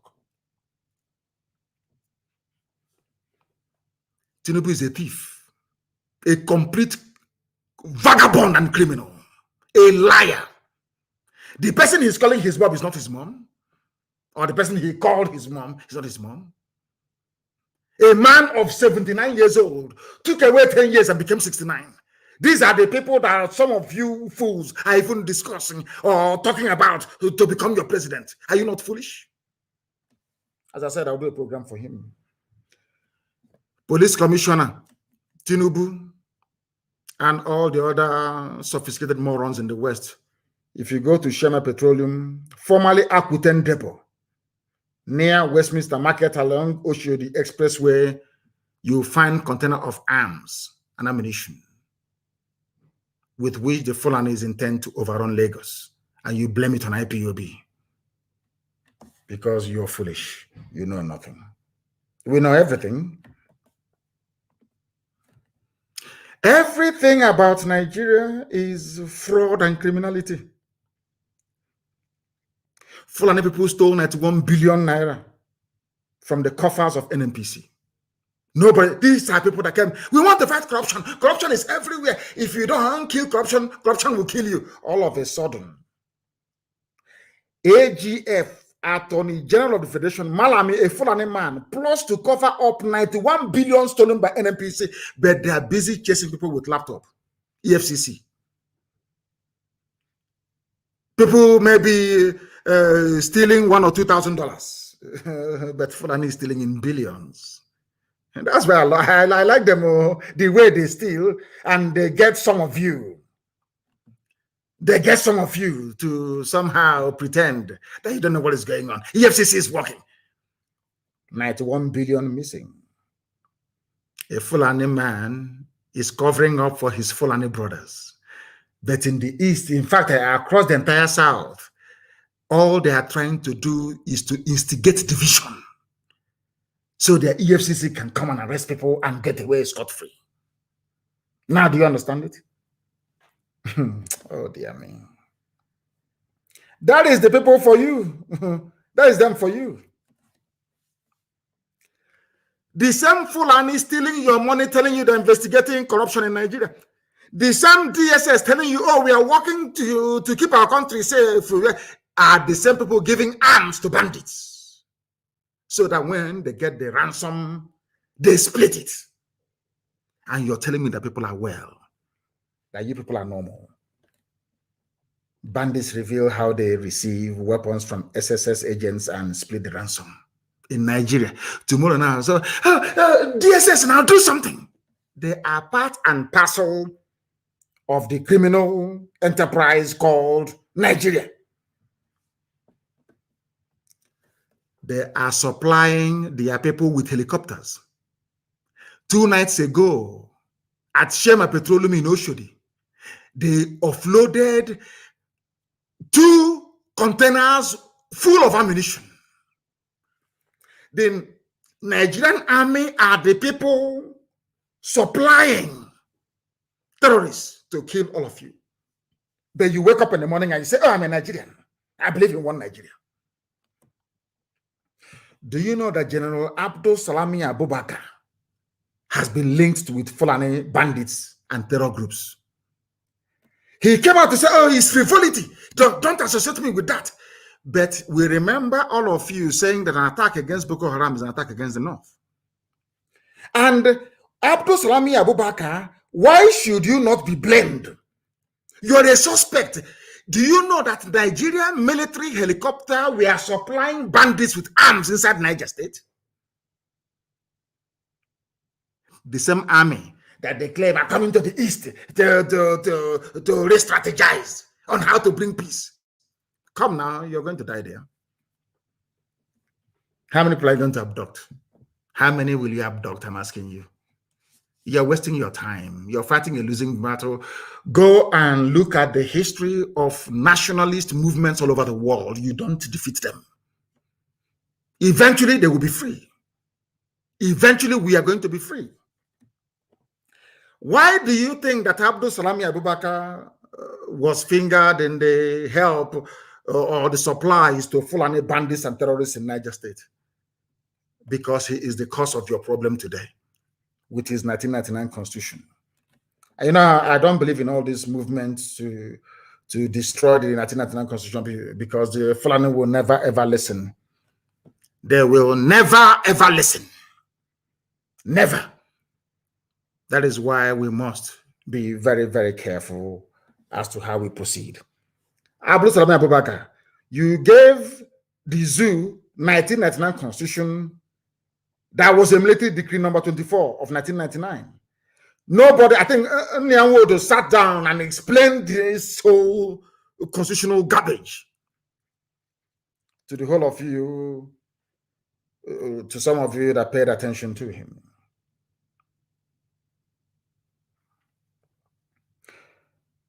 That very constitution was not subjected to referendum. It was written by Fulani people, does not provide for state constitution to create their own federation. Because if you are in a federation, the states must have their own laws. They must have their constitution. Go to USA, you will see it there. Go to the state of Pennsylvania, they have their own constitution. Governing Pennsylvania. After all, you wanted to copy what a white man did in America. And of course, in keeping with our way of life in Africa, everything is upside down. Now, let me tell you why Abdul Salami Abubakar is a suspect. They said, Abdul Salami Abubakar said in his constitution that all of you Nigerians handed over your land and resources to the federal government. And if you're handing over your land and resources to the federal government, that means you're handing it over to Fulani Janjaweed Caliphate. Do you understand? Some governors answer chief security officer only by mouth. No governor in the South can give order to the PC and he'll carry it out unless the PC wants to. If you give them an order which they disagree with, they'll tell you, oh, Abuja didn't ask us to do so. So ask all your governors now. That is why the army can come in and kill as many people as possible and get away with it. Abdul Salami Abubakar in his constitution says that you can marry a girl less than 18 years of age. My God in heaven. Zoological Republic. They were the ones that put Sharia in the constitution. There is no mention of Christianity. It's only Sharia that you have in the constitution. And some of you are telling me sections 275 to 279 regarding non-state religion. Go and read it very carefully. It's all about Sharia. Sharia was mentioned in the constitution of a secular state. All of you wake up in the morning, 1999 constitution, 1999 constitution, our constitution. I feel sorry for you people. It was Abdul Salami Abubakar that encouraged the army to supply arms to bandits. The same people that in 1953 wanted Nigeria to break, today they're saying they don't want Nigeria to break anymore. If you want Nigeria to break, you have to go to war to break Nigeria. This is what Fulani are telling us now. But when Fulani wanted to secede, round about this time in 1953, May of 1953, Fulani, the North, wanted to secede from Nigeria. Nobody told them you have to go to war to accomplish it. Instead, Azikiwe pleaded with them, begged them, and they agreed. These are the things that some of you ought to bear in mind when you discuss the issues of the Zoological Republic, because things are happening. I tell you that things are happening. Things are happening. And the zoo is gone. It's finished. If they can be so desperate, the zoo is gone. Senate fixes zonal public hearings for May 27, 28 on constitutional review. It's breaking constitutional review because you are, hi. All these things are not happening because of what you did. Because of your consistency, you reassured our Yoruba brethren that a lot can be achieved by being honest and consistent in pursuit of what is right before God and before man. All those things that were impossible before are now becoming possible, but we are saying to them, it is too late. Because the Arewa Consultative Forum are now telling us that they don't support secession because there is nothing wrong with Nigerian structure. If there is nothing wrong with Nigerian structure, Arewa Consultative Forum, why are you now having a constitution review? Why? You know, we always win. I told you we always win. We are getting very close. We are getting very, very close. We are winning this very battle. I can assure you, we are winning it. Now they want to consider in the same day, in the morning, the same people that the South were waiting upon, the same people that we were waiting upon from the South, told us that you cannot secede without war. In the evening, they are now amending, or they have now agreed to amend the Constitution. People that told us that we should, if you want to get Biafra, go to war. But when in 1953 you wanted, you're doing your Arewa to go. Why did anybody not ask you to go to war? What is wrong with you people?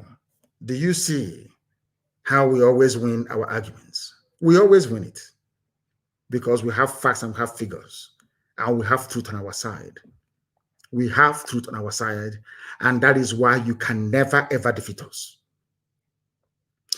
That was why when Governor Autumn said, fire for fire, if you kill us, we'll kill you, in Benue State. And now that's constitutional review. We want to review this, we want to review that. The only language the Fulani understand is fire for fire. If you turn the other, if they slap you on one side and you turn the other cheek, they'll cut off your head. The sooner you people understand this, the better. That's 2 days ago, I came down very hard on pastors and preachers, but I said some, and I want to make an exception tonight for Pastor Adefarasin of House on the Rock for his consistency lately, because he's advised people now, I bring you greetings. If you don't have plan B, I know you have faith. I have faith too, but I have plan B. With technology, I can speak to you from anywhere in the world. Get yourself a plan B, whether it's an Okada to take you to Cameroon or flying boat to Semeboda, a hole in the ground, a bunker, as we call it. Just get yourself a plan B, because these people are crazy.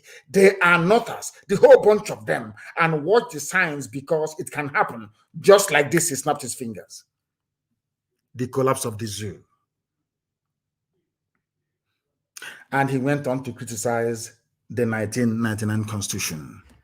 That should tell you all you need to know about the damnable Zoological Republic. And the reason why all of us right now must rise up in unison across the South to say enough is enough. That is the only language the Fulani understand. Fulani doesn't believe it. If you're from the south and Fulani people are in your village raping, killing, kidnapping, and you're talking about one Nigeria, they see you as a fool. So you think if you appeal to them, we believe in unity of Nigeria, they will leave you alone? No. The only time they will respond is when you go for broke to destroy the whole zoo. They start panicking. That is why today they have announced a constitution review because of this same family of IPOB, because we are not going to give up. They understand it very well. We are not giving up. We are not giving up. Not now, not tomorrow, not ever. And I want to state tonight that IPOB do not carry any arms. I want to make it very clear. ESN do carry arms, but can never ever attack any civilian population. It's impossible, not in our land. Our job is to protect lives and properties. Our problem is with the caliphate, capture the Fulani Republic of Nigeria, and not with indigenous people anywhere in Nigeria. I am an advocate of freedom for everybody. Therefore, I will not be in support of anybody harming anybody in the process. It will not happen. We are only defending our land. And I want to assure non-terrorist Fulani people, even including Fulani Northerners, in Southeast, and in fact in the whole of Biafra land, which is South and South, that I personally guarantee your safety. I have issued very strict directives that nobody should touch a non-terrorist. Nobody should touch them. Be they Northerners or whatever, nobody should touch them. But all of you in our land, do not take sides or get involved with what the government is doing. Do not defend any police station. If you defend the police station, you will die. Do not defend any army barracks or any army checkpoints. If you defend them, you're going to die, because men are on the move. When they were killing us at Ampo, why didn't you come to defend us at Ampo? National High School, Abba. In Iguacha, their snipers were taking us down one after the other. Why didn't you come out then? If you are as idiotic and as hopeless to stand to defend a police station, you will go down. Because men are very, very angry. I need to bury a console with 2,000 heads. Do you understand me? If you block any pathway when men are on the move, you will fall. And you would have died for nothing. But we do not touch. My instructions to ESN is nobody should be touched. You remain in the forest and keep on doing your work in the bushes of our land. Anything you see there, kill it. Anything you see in our forest, kill it. Cattle, no matter who the person is, because it is bushmeat. That's what it is. Unless you want to turn to refugees in Amazonia, which is never ever going to happen. I won't allow that to happen. And this evening, very briefly, I want to respond to the lovely Mrs. Tambuwal of River State, very, very briefly, that aquatic animal, because he said it's from rivers. Anything that comes from a river is an aquatic animal, isn't it? The only thing that comes out of a river is an aquatic animal. But anyway, I want to congratulate Wike on his newfound love, and I wish him and Tambuwal the very best of marriage or spousal relationship. As I told you earlier, I will be copying their pose, because if I copy something, I admit it. I'll be copying their pose. Myself and my wife are going to pose like Tambuwal and Wike. You know, when you're in love, we can even renew our vows. You know, and the pose was very, very nice. I understand, Wike, you are always under the influence of drugs and alcohol. Perhaps to numb the pain you go through every night. But we must proceed. I also do understand that wearing pampers at your age may be very, very hurtful, but I will take my time to explain things to you the way you'll be able to understand it. Because you came out and you made a statement that rivers can succumb to secessionist agenda. And I want to let you understand that when a referendum is conducted, I'm sure by the morning you'll be going to cast your vote either for Nigeria or for Biafra. Your eyes, I mean, whatever drugs you may have taken the previous night would have cleared. You only have one vote. You do not speak for the people. You only have one single vote. And it's a shame that Fulani people are even in your village, preventing our mothers from going to the farm. You Quislings will never learn from history, but allow me to teach you what you don't know, that somebody actually brought to my attention a few days ago. Obako Ikwere, Obako Ikwere, gathering of Ikwere people. Obako is an Igbo word, mind you. You wrote a letter to the Benin Kingdom seeking to identify with them, but the Benin people told you that they have no evidence that you are related to them. This fact is on record. But just to state that we must be very careful as a people not to allow the quest by, this is just written by Nikwere Manu, we must not allow our quest, or should I say the quest by some people to be politically correct, to cast us into the bottomless pit. Nobody, and I did not say Ikwere is Igbo, he's not saying that, but it is doubtless that Ikwere, as a multi-ancestral ethnic bloc, has most of its ancestry traced to Igbo land. All the crap that Igbo hates Ikwere is just a post-Civil War narrative and script that has never worked for us. The same thing they tried to do between us and our Yoruba brothers and sisters. They will always divide you. The only reason why they have oil wells, they control the oil wells in your land, is because they were able to divide you.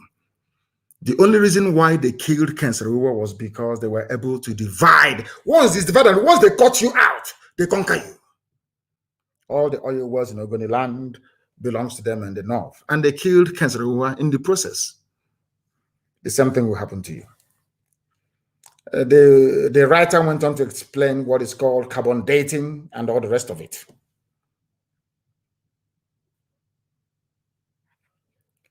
And I want you to understand this. There is something called carbon dating.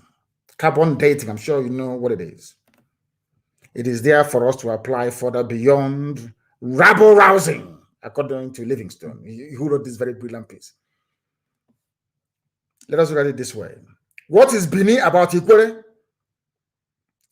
Bini people denied any link with Ikwere. It's on record. Ironically, Elele people are in court in Bini claiming that they own Bini and not the other way. They claim strongly that they were in the land of Bini as owners before the arrival of Bini people, which is correct, of course, Igodomigodo.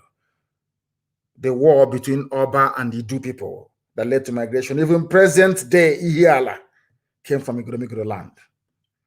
Are you also aware that a lot of prominent Ikwere people that have traced their ancestry to Ungwa, to Aro in Igbo land?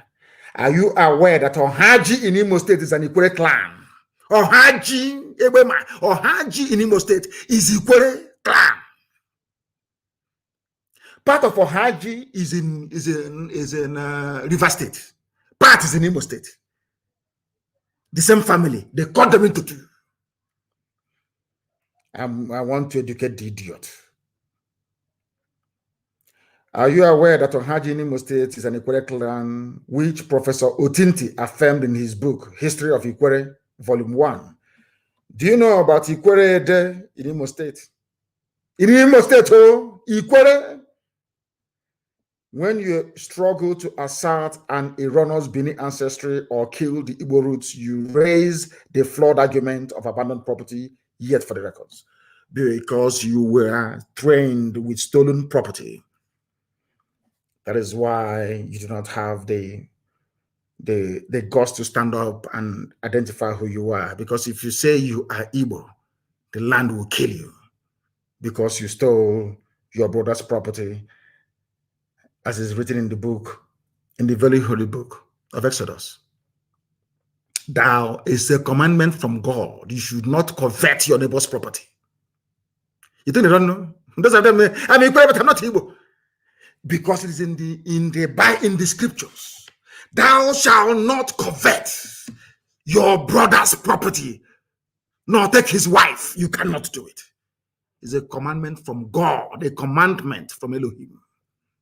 That's what you're running from, because you stole properties during and after the war. The shame is too much for you to bear. So the only thing for you to do is to remove yourself. Now, let me continue. Mrs. Tambuwal, if your cocaine can allow you to reason through what I'm saying tonight. Sir Jackson MPI, first and last equated to be conferred with knighthood of the Order of the British Empire, OBE, by Queen Elizabeth II of England in 1960, identified himself as an Igbo man. He was a knight of the realm. Maybe you don't know him, Sir Jackson MP, because the only history you learn is from Hennessy, cocaine, and the face of Tambuwal. Or maybe sleeping on your back. Let me not go too far. He is from the ancient kingdom of Isiokpo. Sir Mpi works tirelessly for Igbo advancement. Are you listening? Ochicha. I'm sure you heard of Dr. Obi Wale, the first Ikwere PhD holder. He was a senator and university lecturer. He was also the only Ikwere in the 1978 Constituent Assembly, where he was selected as one of the 50 wise men that drafted the 1999 Constitution. The great Dr. Wale identified fully with his Igbo heritage and was killed because of it. Maybe that is your fear. It didn't stop there. I'm sure you know about Okobule Wanode, which is Wanade in Imo State. Wanade, as we say where we come from. The first Ikwere registrar of any university. First and only Ikwere poet and paramount title holder of Eze Ohia Meru, where you have present-day Comprehensive College in Borokri, was his ancestral home before the British vacated them. In fact, our problem started with the British. They came to Borokri and took all of us away. That's evacuation by force. One or they remained a respected member of Nzuko Igbo and Ohaneze Ndigbo till the end of his life. Are you listening? Cocaine snorter, are you listening, Mrs. Tambuwal? You remember Emmanuel Aguma, who was the former mayor of Iguacha, Port Harcourt, as principal of St. John College in Diobu. He was the first Ikwere to head any college. One of the 6 pre-independence Ikwere University graduates, former administrator of Port Harcourt province in the defunct People's Republic of Biafra. He was an Ikwere man and he served in Biafra. Are you listening? Emmanuel Aguma. Ikwere man, served in Biafra government. He was the first Ikwere minister in 1979. Aguma was also a member of Ohaneze Ndigbo. Are you listening? Cocaine snorter. There is Emmanuel Uriji, a respected local government administrator, traditional ruler, a commissioner in Old River State, and core Igbo nationalist. More Igbo than my own father. He was a nationalist. He's from Ikwere. Oh dear. The immediate past Deputy Secretary General of Ohaneze Ndigbo, Chief Isaac Womo, is an illustrious Ikwere son from Elele. He is known to assert his Igbo identity. Equally valid, Chief Jackson Womenazu from Umukrushi in the Evo Kingdom is a member of the Elders Council of Ohaneze Ndigbo. Mind you, Evo is in Enugu as well. For information, we answer it as a name. In colonial documents written when Igbos had no capacity to influence anything, Ikweres also defined themselves as having Igbo ancestry.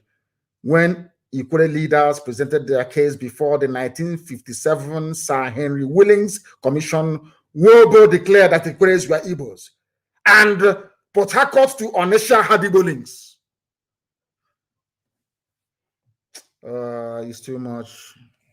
Maybe he will understand this and reason. You are saying you are not Igbo because you stole properties that don't belong to you against the commandment of God Almighty in heaven. And that land is what is pursuing you. But we're not going to give up. I remember what people did to try to divide us and our Yoruba brethren. They never succeeded. And all of you will not succeed to divide the house of God. We are one. We have nothing in common with Fulani people. I can see something in common with Yoruba people. I see something in common with Middle Belt people. I see something in common, even to an extent, with even Hausa people. But I have nothing in common with Fulani people. Absolutely nothing. They are not from our land. They're not indigenous to any space in Nigeria. They are from God knows where. And out of fear, your criminality and cowardice, you're allowing them to lord it over us. Maybe because of Tambua. You know, love can do anything. You know, love is blind. And I know that some of you befriended girls or boys in those days that their fathers or their mothers owned the supermarket. I think in my time, if you befriend a girl that the mother fries akara, you're in heaven. At least you eat akara, fresh akara every day in school. That's how it is. Maybe his love is blind. That is the way it is. We are all one people from Migodo all the way to Bakassi Peninsula. Into Ambazonia, we are one people. I'm asking you, please, to do your research very well before coming out to Mount Korosh. We have come to the end of our program this very evening. And for those writing rubbish about, should I say, Interpol, if you want to know who is being looked for by Interpol, just go on their website and type the person's name in. That's all. The person will appear there. Tinubu, you are late. You don't know what you're doing. We live in a digital age. You no longer control the news narrative. We do, because we are IPOB. And that is why Elohim said that Biafra shall be their religion. Here on this radio, Biafra is where they will worship. Because I, God Almighty in heaven, is their God. From me, from here, as always, it is good evening.